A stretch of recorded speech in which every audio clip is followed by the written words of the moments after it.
Bismillahirrahmanirrahim. Assalamualaikum warahmatullahi wabarakatuh. Waalaikumsalam warahmatullahi wabarakatuh. Alhamdulillah. Wassalatu wassalamu ala Rasulillah wa ala alihi wa ashabihi wa man tabi'a hudah. Asyhadu an la ilaha illallah wahdahu la syarika lah iqraran bihi wa tauhida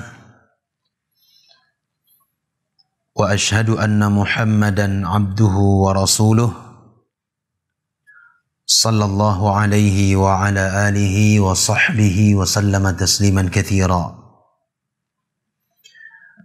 Yaqulu rabbuna jalla wa ala fi kitabihil karim, ya ayyuhalladzina amanu taqullaha haqqa tuqatih wa la tamutunna illa wa antum muslimun, amma ba'd.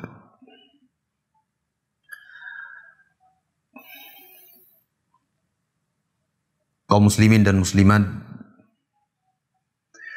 pendengar radio Syiar Tauhid 96,1 FM yang dimuliakan Allah Subhanahu wa taala. Alhamdulillah, dengan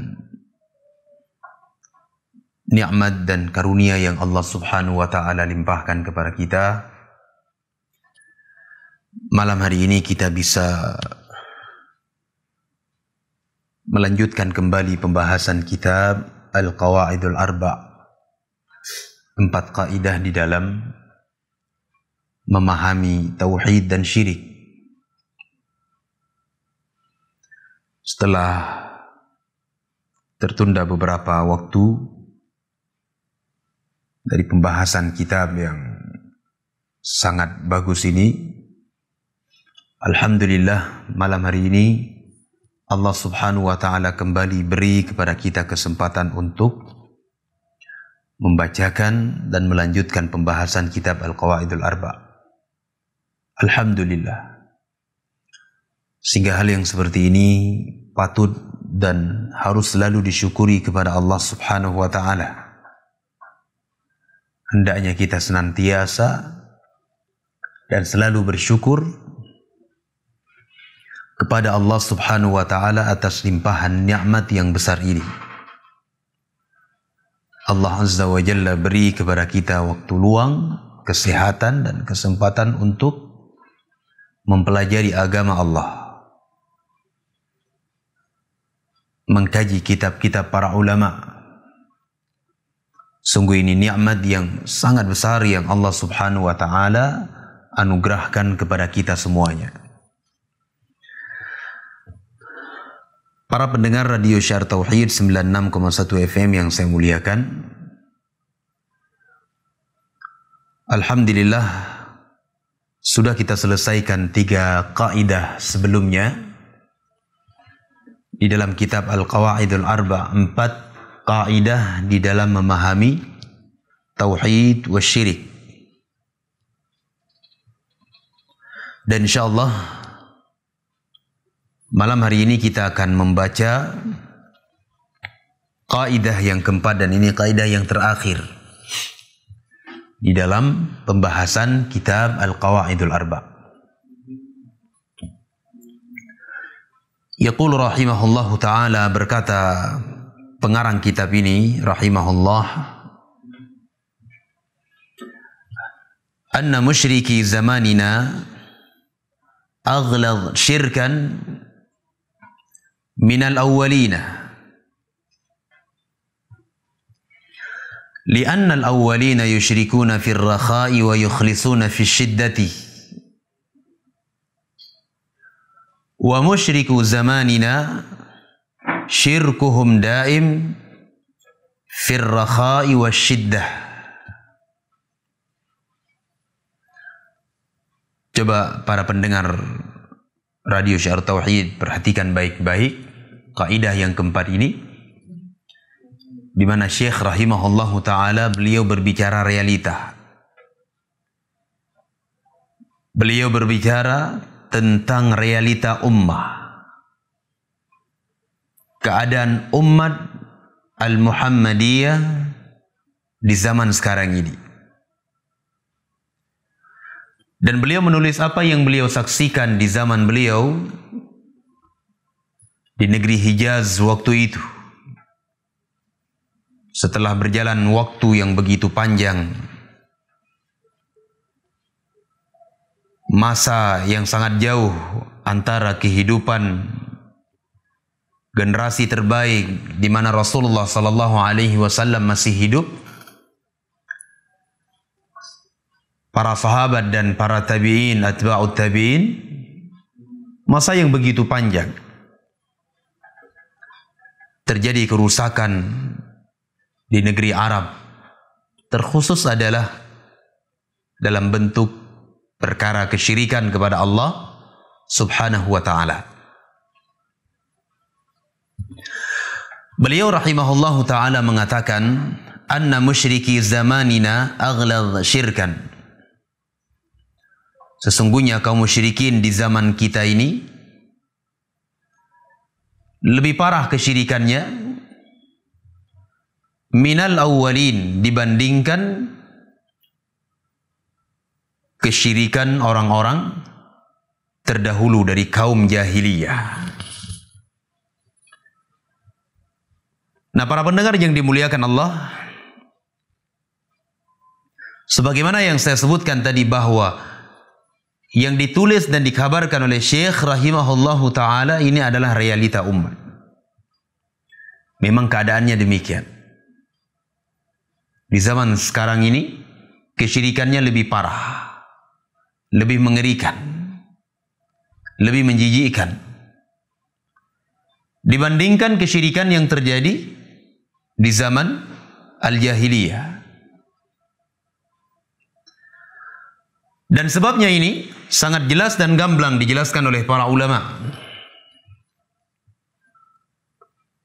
Sehingga kalau timbul pertanyaan kenapa dikatakan bahwa kesyirikan di zaman sekarang itu lebih parah, ataupun kaum musyrikin di zaman sekarang ini lebih parah kesyirikannya dibandingkan kaum musyrikin terdahulu, kenapa bisa demikian? Sebabnya itu sangat jelas dan gamblang. Beliau rahimahullahu ta'ala mengatakan, li'anna al-awwalina yusyrikuna fir rakha'i wa yukhlisuna fi syiddah.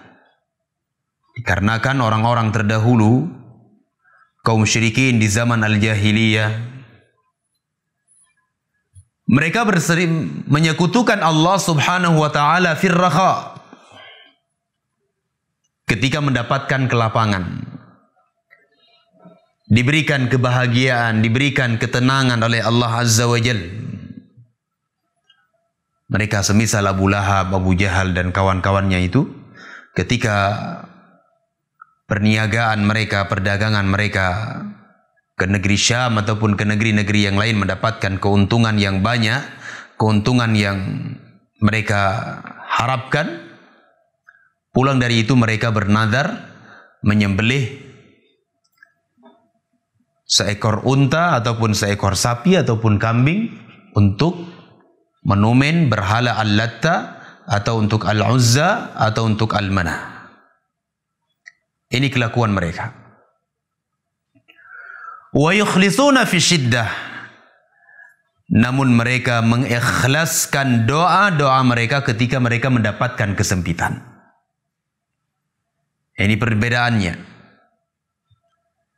Saya ulangi penjelasannya, dijelaskan oleh para ulama. Sebab kenapa kaum musyrikin di zaman sekarang ini lebih parah kesyirikannya dibandingkan kaum musyrikin di zaman dahulu? Karena orang-orang terdahulu dari kalangan musyrikin tersebut, mereka berbuat ataupun melakukan kesyirikan kepada Allah Azza wa Jal ketika diberi kelapangan oleh Allah Subhanahu wa ta'ala dan kebahagiaan. Namun ketika mereka mendapatkan musibah, berada di tengah lautan, diterjang oleh ombak badai, mereka tidak berdoa kecuali hanya kepada Allah Subhanahu wa ta'ala, ikhlas. Lupa mereka kepada berhala Al-Latta yang mereka buat. Lupa mereka kepada Al-Uzza. Lupa mereka kepada Al-Manah. Lupa mereka kepada berhala Waddun wa Suwa'un wa Yaghuth wa Ya'uq wa Nasr. Yang mereka ingat adalah Allah Subhanahu wa ta'ala Rabbul Alamin, satu-satunya. Nah. Kemudian beliau mengatakan wa musyriku zamanina syirkuhum daim. Adapun kaum musyrikin di zaman kita sekarang ini beliau menyebutkan di zaman beliau rahimahullahu taala. Dan demikian pula yang terjadi di zaman kita ini. Musyrikin di zaman kita ini syirkuhum daim. Kesyirikan mereka tersebut terus menerus. Firrakhai wa syiddah. Baik ketika mereka mendapatkan kebahagiaan, mendapatkan kesenangan, dilapangkan rizki oleh Allah Azza wa Jal, mereka berbuat kesyirikan.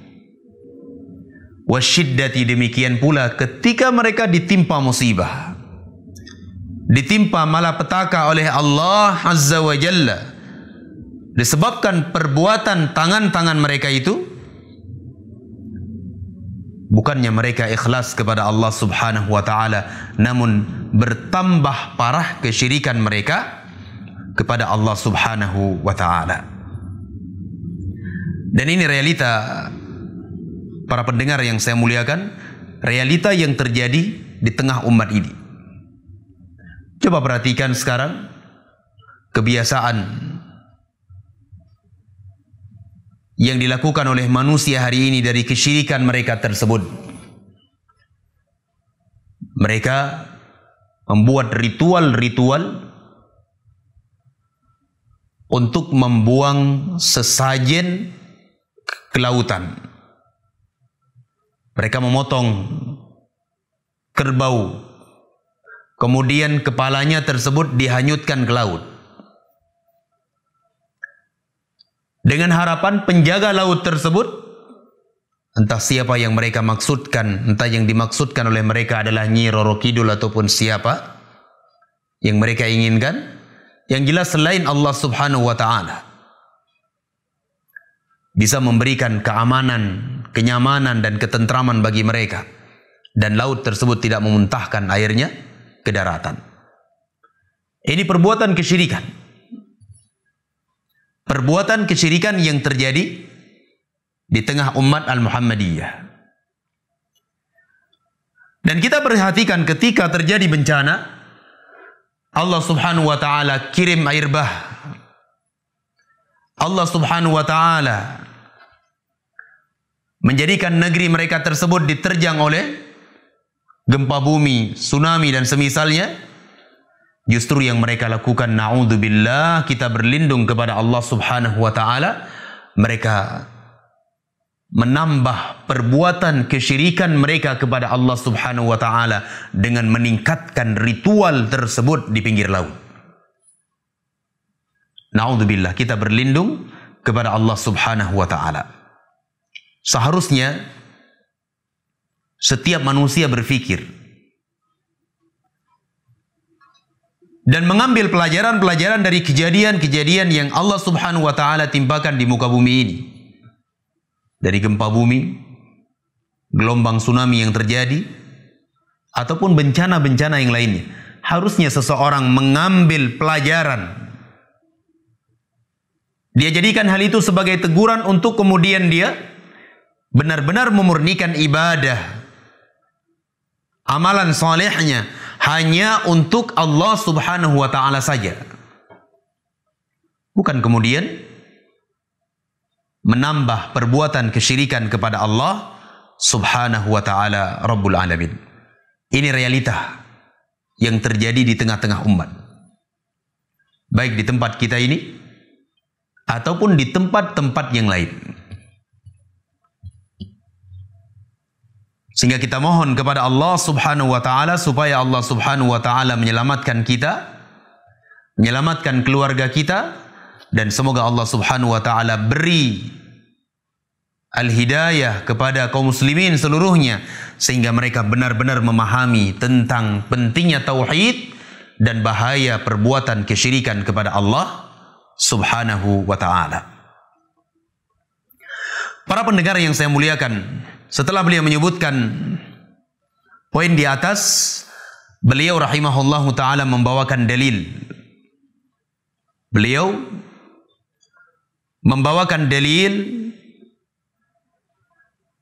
di dalam Al-Quranul Karim surah Al-Ankabut ayat 65. Coba pendengar perhatikan baik-baik ayat ini. Allah Subhanahu wa taala berfirman, فَإِذَا رَكِبُوا فِي الْفُلْكِ دَعَوُا اللَّهَ مُخْلِصِينَ لَهُ الدِّينَ فَلَمَّا نَجَّاهُمْ إِلَى الْبَرِّ إِذَا هُمْ يُشْرِكُونَ. Ayat ini menjelaskan, menceritakan, mengabarkan tentang keadaan orang-orang musyrikin, orang-orang al-jahiliyah sebelum diutusnya Rasulullah sallallahu alaihi wa ala alihi wasallam. Allah Subhanahu wa taala berfirman, fa idza rakibu fil fulki, dan tatkala mereka berada di dalam sebuah lautan, mengarungi lautan yang sangat luas, samudra yang begitu luas. Dan ini sudah menjadi kebiasaan mereka ketika mereka melakukan perniagaan ke negeri-negeri seperti negeri Syam dan negeri-negeri yang lainnya. Berniaga, berdagang. Nah, ketika mereka berada di tengah-tengah lautan, diterjang oleh ombak, badai yang begitu menakutkan mereka tersebut, Allah Subhanahu wa taala sebutkan kelakuan mereka itu, da'aullaha mukhlishina lahuddin. Mereka berdoa ikhlas kepada Allah Subhanahu wa taala. Yang dulunya mereka berdoa kepada Allah melalui perantara Al-Latta, Al-Uzza wal Manah. Berdoa kepada Allah melalui perantara Waddun wa Suwa'un wa Yaghuth wa Ya'uq wa Nasr. Ketika diterjang oleh badai, mereka senantiasa mengikhlaskan doa mereka untuk Allah Subhanahu wa taala. Lupa mereka kepada sesembahan-sesembahan mereka yang ada di daratan. Yang mereka ingat hanya Allah Subhanahu wa taala. Karena mereka yakin sekali bahwa tidak ada yang bisa menyelamatkan mereka dari badai dan ombak yang begitu besar tersebut kecuali Allah Subhanahu wa ta'ala. Mereka yakin itu. Dan mereka meyakini bahwa apa yang mereka sembah tersebut, baik itu Al-Latta, Al-Uzza wal Manah, mereka yakin bahwa mereka itu enggak mampu sedikit pun memberikan manfaat, tidak mampu memberikan madarrah, dan tidak mampu untuk memberikan apapun kepada mereka. Hanya saja mereka mendatangi berhala-berhala tersebut supaya berhala itu mendekatkan diri mereka kepada Allah Subhanahu wa taala sedekat-dekatnya. Dan inilah bentuk perbuatan kesyirikan orang-orang al-jahiliyah dahulu yang diperangi oleh Rasulullah sallallahu alaihi wa ala alihi wa sahbihi wasallam. Kemudian kata Allah Subhanahu wa taala, falamma najjahum ilal barr, maka apabila kami menyelamatkan mereka ke daratan, diselamatkan oleh Allah Azza wa Jalla, keluar mereka dari badai yang begitu besar, dari gelombang laut yang begitu tinggi, keluar mereka dari itu semuanya, Allah Subhanahu wa taala berfirman, idza hum yusyrikun, mereka kembali melakukan kesyirikan kepada Allah Subhanahu wa taala. Nah, ayat ini sangat jelas dan gamblang sekali, para pendengar yang dimuliakan Allah Subhanahu wa taala, menjelaskan kepada kita bahwa kaum musyrikin di zaman sekarang ini lebih parah kesyirikannya dibandingkan kesyirikan yang terjadi di zaman dahulu, di mana orang-orang terdahulu mereka berbuat kesyirikan kepada Allah Azza wa Jal ketika diberikan kelapangan diberikan kemudahan, diberikan rizki yang banyak, sedangkan ketika mereka mendapatkan kesusahan, malapetaka dan mara bahaya, mereka mengikhlaskan niat dan doa-doa mereka hanya kepada Allah Subhanahu wa ta'ala. Berbeda dengan keadaan yang sekarang. Kesyirikannya terus menerus dilakukan. Kita berlindung kepada Allah Subhanahu wa ta'ala dari bahaya perbuatan syirik. Para pendengar yang dimuliakan Allah Subhanahu wa ta'ala, wallahu alam. Kemudian beliau mengatakan, Allah Subhanahu wa ta'ala lebih mengetahui. Wa sallallahu ala nabiyyina Muhammadin wa alihi wa sahbihi wa sallam. Para pendengar yang dimuliakan Allah Subhanahu wa ta'ala, dengan ini kita selesai dari pembahasan kitab Al-Qawaid Al-Arba. 4 kaidah di dalam memahami kesyirikan dan memahami at-tauhid. Dan sebelum saya tutup majelis ini, saya ingatkan kembali bahwa kesyirikan itu adalah perbuatan yang sangat berbahaya. Kesyirikan adalah perbuatan yang sangat berbahaya. Allah Subhanahu wa ta'ala berfirman di dalam Al-Quranul Karim, innallaha la yaghfiru an yushraka bihi wa yaghfiru ma duna dzalika liman yasha. Sesungguhnya Allah Subhanahu wa ta'ala tidak akan mengampuni dosa syirik. Jadi ketika pelakunya tersebut mati dalam keadaan tidak sempat bertaubat. Bayangkan pendengar yang saya muliakan, mati dalam keadaan tidak sempat bertaubat dari dosa kesyirikan. Apa ancaman untuk mereka? Allah mengatakan la yaghfiru an yushraka bihi. Allah Subhanahu wa ta'ala tidak akan mengampuninya. Dia akan kekal selama-lamanya di dalam neraka tanpa ada batas. Tanpa ada batas waktu, terus menerus di dalam neraka Allah. Na'udzubillah, kita berlindung kepada Allah Subhanahu wa ta'ala. Wa yaghfiru ma duna dzalika liman yasha. Dan Allah Subhanahu wa ta'ala akan mengampuni dosa selain dari kesyirikan.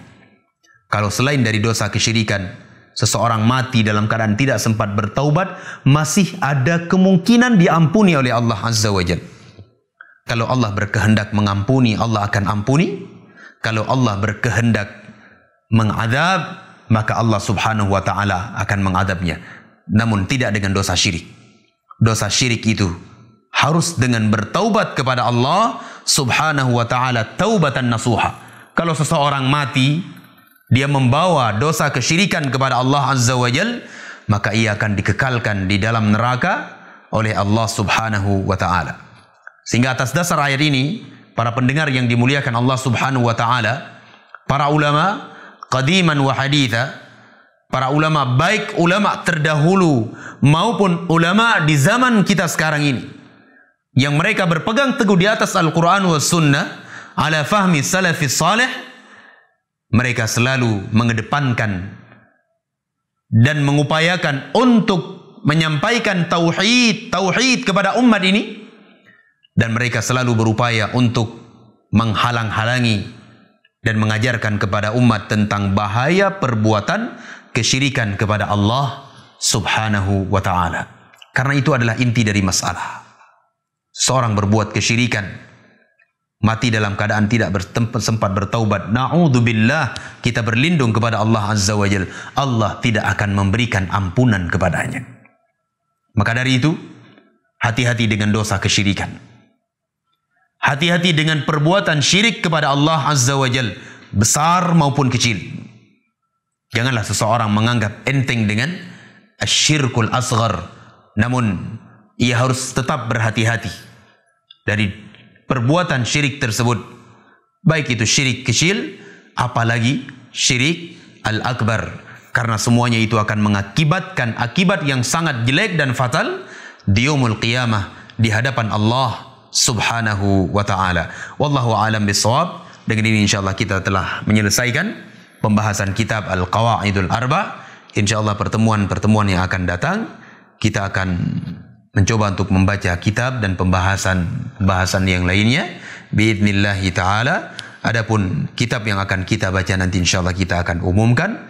Semoga apa yang kita baca dari kitab Al-Qawaidul Arba ini memberi faidah kepada kita semuanya dan membuka wawasan ilmu kepada kita, dan semoga Allah Subhanahu wa taala memberi kepada kita kemudahan untuk beramal dan menjalankan, serta kita mohon kepada Allah Azza wa Jalla supaya yang kita pelajari ini menjadi ilmu dan benteng bagi kita semuanya, untuk senantiasa kita menjaga diri-diri kita dari perbuatan kesyirikan kepada Allah Subhanahu wa taala. Wallahu a'lam bissawab. Subhanakallahumma wa bihamdika asyhadu an la ilaha illa anta astaghfiruka wa atubu ilaik. Wa sallallahu ala nabiyyina Muhammadin wa ala alihi wa ashabihi ajmain walhamdulillahi rabbil alamin. Assalamualaikum warahmatullahi wabarakatuh.